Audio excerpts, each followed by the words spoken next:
Now that I'm used to the climate, I think that if man ever found a place to live easy and happy, that Eden is on Puget Sound.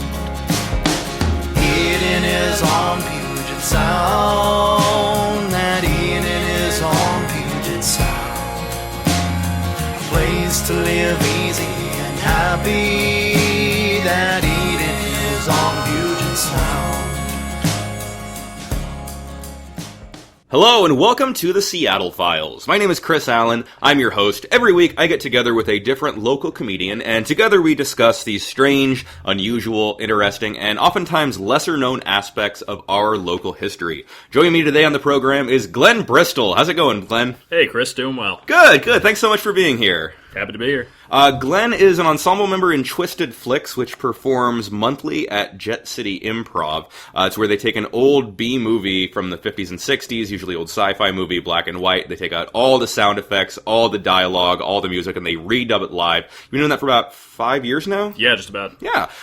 He is an ensemble member in Split Second Improv on the East Side, and is the creator, host, and guru of Film Wonk. He is the wonk behind Film Wonk, where he reviews movies along with his partner, Daniel Koch. Anything I'm leaving out? Oh, no, not at all. What's the website for Film Wonk? Filmwonk.net. Oh, Film Wonk, it's a .net. Okay, so check that out. It's a lot of fun. Just put out my top 10 movies for the year. Oh, cool. Awesome. Did you do the Glennies again this year? I did the Glennies, yeah. Yeah, it's great. He does a podcast, he does a written review. It's really great. Glenn, how long have you lived in the Seattle area? With the exception of a couple of study abroad type things, I have lived in Seattle my entire life. Really? Well, you were born in the city itself. No, I was born on the east side and moved into the city. In the larger metropolitan area. Exactly. Yes. Where did you just live, study abroad? Went to Russia a couple different times. Cool. But yeah, I grew up on the east side. My dad worked in downtown Seattle, so I'd routinely go downtown with him sometimes. So yeah, it was always the big adventuresome place we would go to. Cool. Cool. How much do you know about local history? Selective bits. It's actually something my dad is way into in his retirement. He's really? actually a curator at the Issaquah Railroad Museum. No! Really? Oh, yeah, totally. Oh, awesome. You should go out there. He's got stories. Yeah, I'm going to. Yes, that's awesome.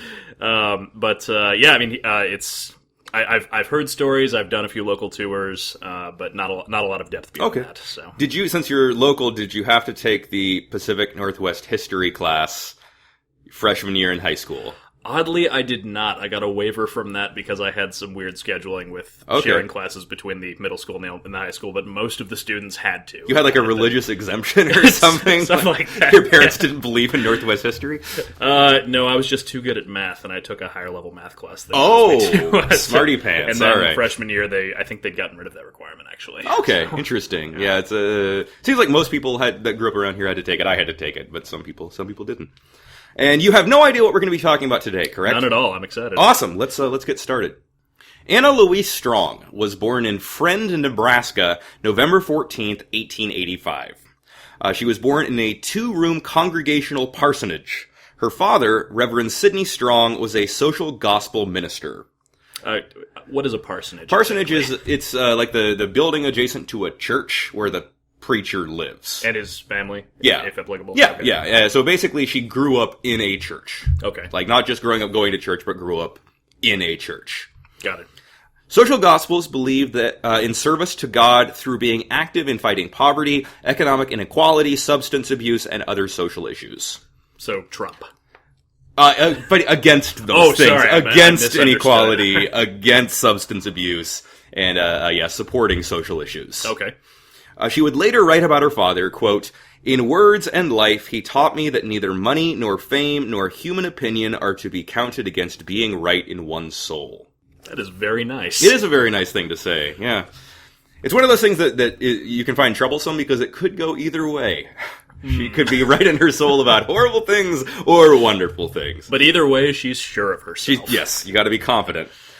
They saw it as their Christian obligation to make the world a better place. Her parents were middle-class liberals as well as missionaries. Her mother, Ruth, was an activist for women's rights and the rights of African Americans. Sorry, did you say already what year this was? 1885 is when she was born. So pre-women's suffrage, pre-civil rights, all that. Pre-suffrage, post-Civil War, in the middle of post-emancipation. carpetbaggers and what have you. Yeah, in the middle of Nebraska. Strong's parents described her as a writer from her earliest childhood. Anna was an incredibly gifted student. She accelerated through her primary school studies at a rapid rate, and went to Europe for a time to study languages. Like someone I know accelerating through their studies to take high school math classes in junior high. Yay. What languages did she study? She was fluent in many languages by the time Flemish. she was an adult. Yeah, Flemish, Latvian. There we go. She returned to the U.S., got an undergraduate degree from Bryn Mawr, and got a Ph.D. from Oberlin at age 23. Wow. All right. Her dissertation was titled A Consideration of Prayer from the Standpoint of Social Psychology. So, still very religious, very smart, Is and that now a highly scientific educated. field or a liberal arts field? I'm not sure which it falls into. I believe it was psychology. So it was the field of psychology. Little from column A. Okay. Yeah, a little from column A. The psychology, one of the soft sciences. There. For a time, she was the assistant editor of the fundamentalist newspaper The Advance, where she wrote under multiple pseudonyms. She worked at Jane Addams' Hull House in Chicago, an organization dedicated to advocacy for the poor and working class, promoting education, housing, and job placement for the needy. Quick question. Mm-hmm. Did the pseudonyms ever argue with each other? Was that why she assumed multiple identities in this one newspaper?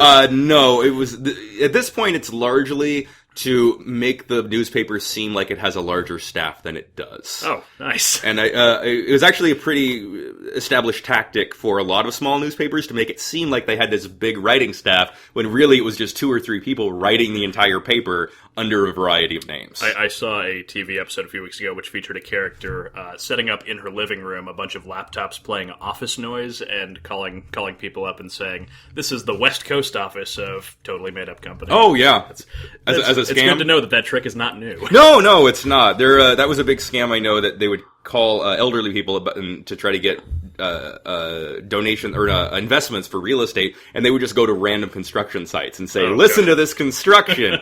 But this is they're trying. Wheels are turning. Also, what she would write with a man pseudonym, she would be taken more seriously because this is in the early 1900s. That makes sense. Mm-hmm. She fell in love with a married man and had a nervous breakdown. Wow. So she's doing this. Took a turn. Yeah, she's doing this charity work. She's doing this social activism, and then she has a nervous breakdown. So she wrote her dissertation on being true to yourself and praying and being cool with the best you can be, and then she had an affair with a married man and a nervous breakdown. Yeah. Well, I don't know. She didn't necessarily have an affair. She didn't have an affair with a woman man. She fell in love with a married man. So I don't think it was ever consummated. I don't think that it was actually a reciprocated love affair. Okay. It was just she fell in love with a married man and kind of lost it for a little while. That's a sad story. Yes, it is. After taking some time to recover her mental health, she moved to Seattle to help her father settle here since her mother died. Her mother passes away. Dad moves from Nebraska to Seattle. Okay. Why did he move here? I believe because it was a young city that was growing, and he was looking to help people, to establish this as a more establish churches and spread the good word, spread the gospel. She organized a campaign called Know Your City, which was devoted to promoting Christian values in the Northwest. An advocate for child welfare, she spent several years traveling around the United States and Europe with an exhibit exalting the virtues of supporting youth. In 1914, she brought the exhibit to Seattle, and it attracted over 6,000 people a day, with a high of 40,000 people on May 31st. Wow. For an expo on supporting youth. I cannot imagine that being so popular today. It's such a niche activity. I've been digging around a little bit, and I've not been able to find what the content of that exhibit was. But it's got to be pretty cool if it's bringing in 40,000 people in one day. Okay, I'm trying to picture the space in which she could have accommodated 6,000 people per day in this time. Some sort of a large event space. But what could those people have been thinking on the way in? How did she market this thing? I don't know. Supporting youth. Hire them to build bridges and work in mines. Yeah, exactly. What was commonplace? The factories and workhouses of the day. Exactly. It was in her travels through England, Ireland, Panama, and Philippines with this exhibit, and across the U.S., she came into contact with many left-wing activists, and became friends with a woman named Ruth White, who introduced her to socialism. She said, quote, "Thus I came to condemn capitalism, not through any oppression endured by me personally, but through the very definition of efficiency which capitalism taught me for its own purposes." Yeah, so she makes a big, bold statement. I mean, I know a lot of people have picked up being libertarians for the same reason, so... Or they're traveling abroad. Well, no, just no personal oppression of any kind. Just, that makes sense. Our current system doesn't help me enough. Ideologically? Yeah. And she's doing the opposite. She's saying it doesn't help... It doesn't help everyone enough, yes. Yeah. Mm-hmm. Yeah. When she moved to the Northwest in 1915, she was drawn to the mountains and became an avid climber. She guided groups across glaciers on Mount Rainier, organized summer camps in the Cascades, and most notably, led the first winter ascent of Mount Hood. Good lord. Which is fucking crazy. Somebody had probably just climbed Mount Rainier for the first time at this point, right? Do you know what year that was? Mount Rainier, I believe, was the first ascent was in the 1850s or 60s. It was pretty early Relatively new then. It was pretty early on, yeah. So 50 years earlier or so. But Mount Hood would have been climbed, but she led the first winter ascent of Mount Hood. But there are no National Guard helicopters to rescue you off Mount Hood these days. No, and it's like a 2-week approach. Oh. It's not you drive up to... Base camp. Yeah, I've been to Mount Hood many times. You don't drive up to the lodge and then walk underneath the ski lifts and then go up on the glaciers. Yeah, she terrifying. Yeah, it's a long approach, and that's just awe-inspiring. It's incredible. Yes. Still an avid climber, by this time, in addition to her social work and activism, she had published a novel, a play, and a book of poems. Huh. So this is one of these people that makes me feel very lazy about my life. Right. With all of this stuff that she's doing. PhD at 23, first ascents, publishing books. So you gotta get started on that book of poems, is what I'm hearing. Yeah. I'll dig out my college poetry. It's not good. Seattle in 1916 was a left-leaning and union-heavy town. There was a strong labor movement and progressive politics. She got a job writing at the Seattle Daily Call, a weekly socialist newspaper, and wrote under the pseudonym Gale. The newspaper folded shortly after her arrival. Again with the pseudonyms. If she'd written under multiple pseudonyms, the newspaper would not have folded. You don't think so? Right now. So she just stuck with the one pseudonym, and that's the reason? Yeah, that just blew it up. Yeah, it didn't create the illusion of a larger staff. Yeah. She had experience in education, child advocacy, and was published author with a PhD, so she ran for school board. The Municipal League and the Commercial Club endorsed her, and she easily cinched the woman vote. She was brought onto the school board in 1916 as the only female on the board. Oh, women had the vote at this point. Women had the vote. Okay. So women in Washington State got the vote for a brief period in the 1880s. It was then rescinded in 1887. Because basically the men in power didn't like who the women were voting for. That's the short version of that story. Yeah, right. Then it was reinstated November of 1910. Gotcha. Yeah, so November. So before it was instated at a national level, they had it in Washington. 10 years. 1910 on it. Yeah, 10 years. When it was affected nationally in 1920. Right. So women had the vote at this point. Okay. In Washington State. She pushed that public schools should offer social service programs to lessen the gap between poor students and better off ones. She was greatly disappointed that the board was less interested in hearing her ideas for leveling the playing field for all students, and was more interested in dedicated meeting time to issues like what kind of plumbing fixtures should be put in the school's bathrooms. Oh, God. That seems like something where somebody should be like, all right, we're going with that one. You know, maybe there's a catalog and they point to several different options, but like, just somebody needs to just decide on that one. Yeah. It doesn't seem like a difficult. Just make Frank, who's sitting far right. Where reasonable people could come to differing conclusions and argue their points. Like, just fucking pick one. We want the swan features. We want the Zeus feature. I don't know. I don't know anything about. What would the Zeus feature be like? It would be randomly zaps passersby. Yeah, it would be Zeus holding a lightning bolt, and the water comes out of the bottom of the lightning bolt. It's very gaudy. That is a chilling vision. Yeah, right. I'm getting that. Yeah. Right. She referred to her duties there as, quote, the most completely boring of my life.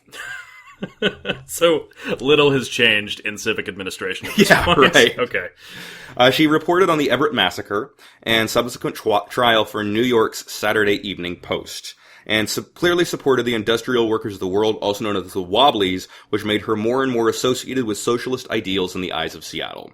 I don't know what the Everett Massacre is, but we don't need to go off on that. It sounds interesting, though. Yeah, so there's an episode. I did an episode on the Everett Massacre that hasn't been released as of the time of this recording. But in short, it's there was a standoff between the industrial workers of the world who were supporting a labor dispute in Everett, and a group of the Wobblies, the industrial workers of the world, came up on 2 steamships to try to dock, and the sheriff and his deputies were on the dock saying, "You can't land here," and basically the people on the dock and the people in the boats were firing at each other. About a dozen people died.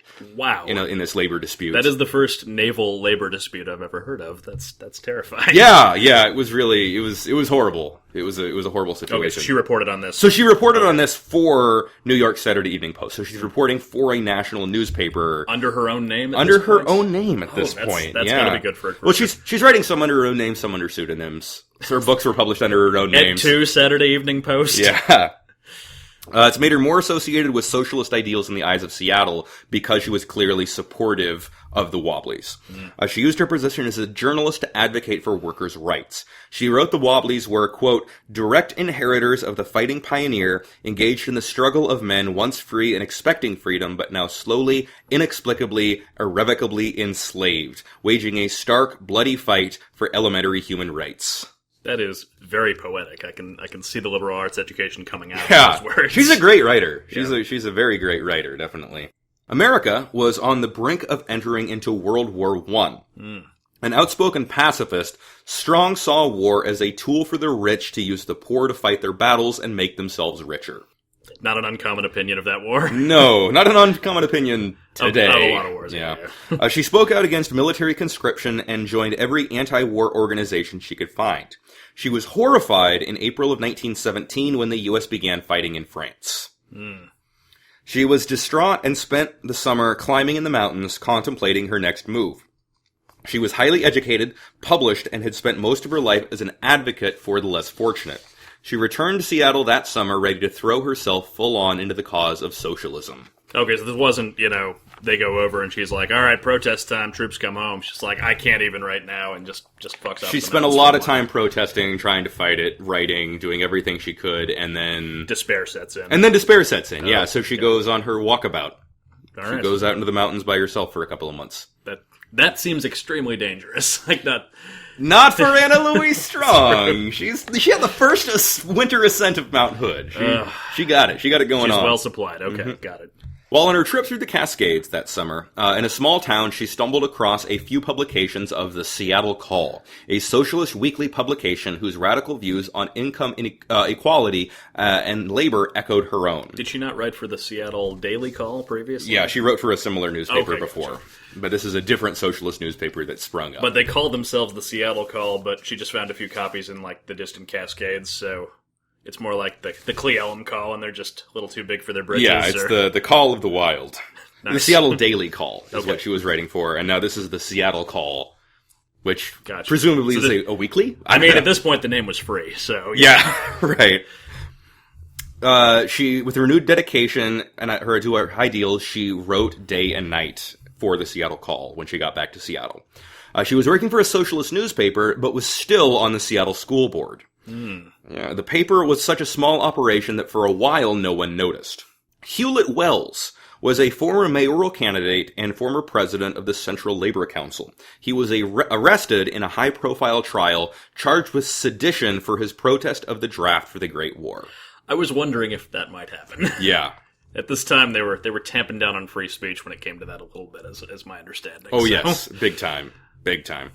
He was charged with distributing an anti-draft leaflet and the claim that it had been paid for by German interests. Oh, snap. Yeah. That's not good. So it's not just protesting the war, it's saying... They're calling him an enemy spy, effectively. Yes. Or an enemy agitator. Yes. Anna Strong was the secretary for the organization that wrote and distributed the leaflet. She went to his defense attorney and said she could provide the names of the people who financed it and prove that it was not paid for by the Germans. Which is a risky move. That is a risky move, because those are just the next people to arrest, I guess. Yeah, so if she names names... So attaching her name to his defense would expose her as a socialist. It would attach her name, it would attach these other people's names. Some of them didn't care. Some of them said, yeah, I'm a socialist, yeah, I don't support the war, but others have changed their positions and no longer want to be associated with this. They wrote for the pamphlet under pseudonyms. Yeah. Okay. Yeah. She testified, and the trial ended with a hung jury. So she proved that it was not provided by German interests. In the second trial, though, he was convicted and sentenced to McNeil Island Penitentiary. Wow. For how long? I'm not sure how long his sentence was. I don't have that information. I guess sedition seems like it's on par with treason. I don't know what the punishment for that is. I'm surprised they didn't hang him for it. Sedition is like treason light. Okay. It's diet treason. Right. A recall petition was started against Anna Louise Strong, but it didn't get many signatures at first. Then, Strong aligned herself with an anarchist friend, Luis Olivero. Olivero was charged with distributing pamphlets to draftees, pleading with them to become conscientious objectors. Okay, so in this instance, the socialist and the anarchist had their interests aligned. It seems like ostensibly they would not agree on a lot of things. You would think so, but they're getting along this time. Big, powerful, redistributive government, no government at all. Mm-hmm. Yeah, so she's standing up for this anarchist. Because they're in the same, they have the same political objective this time. That is quite admirable. Yeah. Sticking up because they agree on this one big thing. Right, even though it's political suicide for Strong. So Strong sat next to her in the trial, knowing it would likely be the end of any kind of political career she could hope for, but she felt it was the right thing to do. If there's one thing that people cannot stand in politics, it's sticking to your guns. And being principled. Right, it's the, what was the... I've evolved on this issue. Yeah. Yeah. Mm-hmm. In Life and Words, he taught me neither money nor fame nor human opinion are countered to being right in one's soul. So she's still holding on to that. I'm so glad she didn't turn out to be, a mass murderer, because a few of your stories have gone in that direction. So that's true. Where we think everything's going great, and then it this will be like a Hitler quote in retrospect. Yeah. So just I'm glad I can still admire this person at this point of the story, and now the rampage begins. Yes. The recall petition gained enough votes and was put on the ballot on March of 1918. She was recalled from the school board by a margin of 2,000 votes out of 80,000 votes cast. Huh, okay. So a pretty small margin. Yeah. But she is recalled. Her job at the Seattle Call ended soon after when a mob broke into the paper's offices and wrecked the place, destroying the printing press. Now, this seems like an instance where writing under a pseudonym would help, because the mob breaks in and they're looking for... Where's Gail? Where's Gail's office? Oh, she's down there. Yeah, Gail's... She's not in right now. Mm-hmm. Gail called in sick today. Here's my ID. I'm Anna Louise Strong, not Gail. They're like, cool, but we're still going to smash your printing press. Yeah, well, it's under Gail's name. Right. So Gail's making the payments on that. This is true.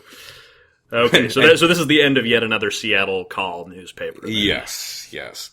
She, with some other members of the Seattle Call, formed the Union Record, for which she would serve as editor. This is the Union Record or the Union Wrecker? Important difference. It is. It's the Union Record with a D. It. Yeah, no, they're not Union Wreckers. They're Union Creators. That's a whole different newspaper. That's the newspaper across the street, and they shake their fists at each other. Awesome. In 1919, Strong went to Chicago, along with many other prominent socialists in the country, to stand behind Tom Mooney, who was on trial for murder after dynamite went off during a Preparedness Day parade a few years earlier. I have a couple of questions about that. Yeah. What was he preparing for? The Preparedness Day parade was about getting America ready for World War I. Huh. And allegedly he set dynamite to blow up to protest this parade, killing a handful of people.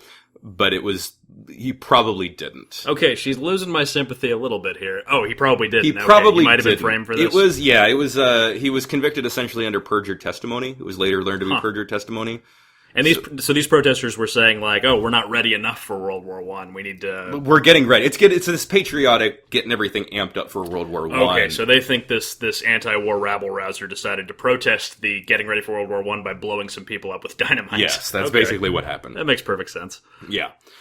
So it was while she was out of town, she learned that a general strike of all unions was about to shut down Seattle.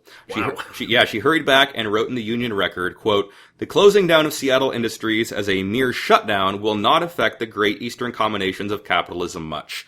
They could let the whole Northwest go to pieces as far as money alone is concerned. But the closing down of the capitalistically controlled industries of Seattle while the workers organize to feed the people, to care for the babies and the sick, to preserve order, this will move them. For this looks too much like the taking over of power by the workers." I adore this woman. Wow. Like, Yeah. the idea that she had this kind of pragmatism to bring to bear on a protest she had nothing to do with organizing, and she just walks in and says, okay, Occupy Wall Street, or whatever the stand-in is here, what are we actually trying to do here? Yeah. And, just acknowledging the lack of importance of Seattle at this point to the larger country. Yeah. Seattle's pretty self-important in its history. It's so humble and it's so pragmatic. It's something you never see in rabble-rousers. It's an infrequent virtue. That's great. Yeah. She's she comes back and is completely supported. She said that the road we are on, quote, no one knows where, and it became the most quoted piece of writing about the strike. So the general strike, the city completely shut down for 3 days. A third of the population of Seattle went on strike. So the workers organized to take care of the people. Are they? Yes. Are they stealing food that they've not purchased at this point? They're not. Would the Fox News reporting on this event refer to looters or people finding food? Neither. There was a lot of anti-union backlash afterward. If you want to learn more about that, check out the episode on the strike of 1919. Oh, you've covered again, this as I well. recorded it, but it hasn't been released as of this recording. I'm excited. Yeah. So everything shut down, but the workers and the union people that are in the unions are making sure the hospitals stay open, are making sure that the babies are getting their milk, the hospitals are staying clean, and everything is running without any support from the bosses. So Wow. it's this socialist ideal for a couple of days while the strike lasts. Yeah. It's Also a period of time where they're so reliant on all of these workers collectively. There's no automation to take over. There's no reserve labor to just bring in from another state or country or whatever. Yeah, So. And it was the city was shut down for 3 days. No one was beaten, arrested, nothing. The city lost a lot of money, but that's it. All right. The strike only lasted a few days. It was the first general strike ever, and it led to a great deal of anti-socialist backlash. By April, Strong was arrested, along with the rest of the staff of the Union Record, charged with sedition, Of course. and accused of fostering a plot against the United States government. Yowza. The charges were eventually dismissed. It was a political move drummed up by the mayor in an attempt to bolster his already soaring popularity for his time during the strike. So the mayor managed to bring her up on federal charges. Yeah, of sedition. Okay. She took on the task of writing the history of the general strike with the intention that, quote, workers of the world may learn from our mistakes as well as our successes. Again with the humility. All right. She wrote, quote, all of the old comradeship is torn to pieces. All of the old friends are calling each other traitors. It's been getting worse for months. The Central Labor Council meetings that used to have such fine speeches from workers all over the world have turned into nasty wrangles between carpenters and plumbers for control of little jobs. I think it began when the shipyards closed and the metal trade workers began to leave. The workers' enterprises we were so proud of began to go to pieces, and everyone who took part in them got blamed. Now some of the members of our staff are attacking Harry Alt, our editor, most horrible. One of them told me that if I didn't join the attack, they would rub my name in the dirt. That from a man I used to like. Wow. So she's dropping names, which, by the way, Harry Alt also sounds like a pseudonym. I'm just going to say. You don't think Harry Alt's a real person? What's your name? Harry Alt.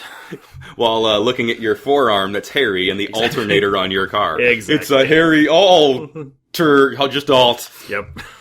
Or they asked him to adopt an alter ego, and he's like, no. Something. Yeah, he just grunts like Chewbacca. Exactly. Yeah. So the unions are kind of, they've lost a lot of their power. There's this huge backlash, and people are kind of at each other's throats that used to be standing in solidarity. Factions are forming, or just the factions that were a part of it are no longer united. Right. Okay. Yes, exactly. Lincoln Steffens, a world-renowned reporter, came to town on a lecture tour, and after his speech, he and Strong went out to dinner. She discussed her disillusion with the labor movement and the tumult she had seen arisen since the strike. He told her, quote, the gulf will grow wider. It is growing all over the world. Steffens had just returned from Russia and spoke glowingly of it, saying that the political climate was much clearer than it was in the U.S. And this is right after the Romanovs got sacked and this is 1917? This is 1919. 1919. Okay, so they're right in the thick of it in Russia. Yes, Okay. yes. This was all Strong needed. Fed up with U.S. politics, she packed her bags and moved to Moscow, where she could work as a foreign correspondent for Western left-wing newspapers. Oh, wow. If she was charged with sedition light before, or treason light before, what now? Yeah. Well, you know more about. You want to talk a little about what's going on in Russia? You seem to know more Well, at about this point, than I do. I mean, a big part of this I got from Dan Carlin's Hardcore History podcast. So, the horrors of people going over to World War I are more resonant to me now than before I listened to that. But a big driving force behind the Russian Revolution and then the Russians leaving World War I was so many of them were being killed that at a certain point they just stopped fighting. They would just sit around, they wouldn't follow any orders. They wouldn't move in, and eventually a number of controlled kind of riots happened, basically, and that was the beginning of the Russian Revolution. That is my very basic 2-cent pitch on that. Yeah. So this is 1919. This is just after World War II, or World War I, rather. 10 years after moving to Moscow, she married Joel Shubin. Oh, wow. The editor of the Moscow Peasant Gazette, and he later became deputy minister of agriculture. Okay, so is he Russian? I can't tell. He's Russian. Okay, yeah. I believe he's Russian. Yeah, Shubin. That could. Okay, I believe so. It was Joel. I was not clear on. Joel Shubin. Yeah, he was an editor of a paper, and he became deputy minister of agriculture. So if he's not Russian, he's getting by pretty well in Russia. And then Shubin died in 1941. During her time in Russia, she wrote several books, many of them complimentary of communism and the Russian government. She served as a war correspondent during World War II, and in 1949 was charged by the Russian government with espionage, claiming she had been an American spy all along. Girl cannot get a break. No, she can't. She starts being kind of critical of Russia. So Russia in World War II, if I can go on a slight tangent again, Russia is known, or Russians know the World War II as the Great Patriotic War, which is kind of post-war spin on a war in which 20 million people died in Russia, and I think that's just on the military side, and it's like another 10 million civilians. I may even be lowballing that.